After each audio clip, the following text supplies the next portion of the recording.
We've pretty much done all our technology ground up. The engine's been written specifically for Xbox and for this game. The same thing for the animation system, the speech and the lip syncing, all the tool set that we use to build the game. Everything's been done specifically for Xbox. We've really pushed the hard drive, trying to minimize all the loading times. We pushed definitely pushed the pushing power, because we really, as you must have seen, we crammed the environments full of polygons. You can work on any game eternally. You can always add more stuff, and you just have to have what we call content freeze. Is the point where we say, right, the game is fully playable now, it's actually got huge amounts of content already in.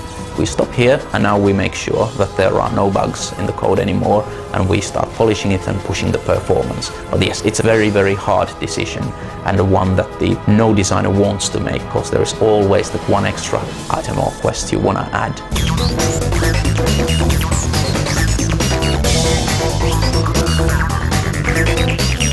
Tal, the strong character, has to push blocks, but one of them is an invisible block that the Ailish has to reveal first. Then the Tal will be able to push them in slots which form a bridge, which allow Buki, whose special ability is to climb, to climb over the bridge that you've just completed with Tal and pull a lever. So you have to look at the puzzle as a whole, look at your party and the abilities they've got, and figure out how you're gonna use them together in order to solve the puzzle.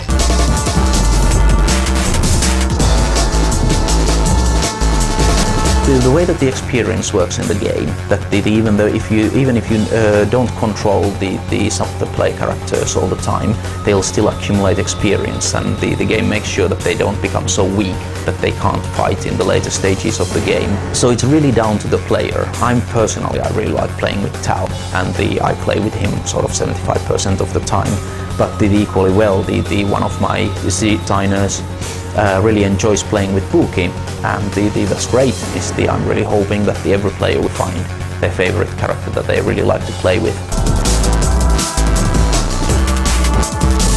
Camera is completely controlled by the right thumbstick, so you can turn the camera, zoom it in and out, and the player settings always override what the game's trying to do. The game's camera is intelligent. It'll always try to keep you and the monsters on the view. And we really wanted to tell a strong story.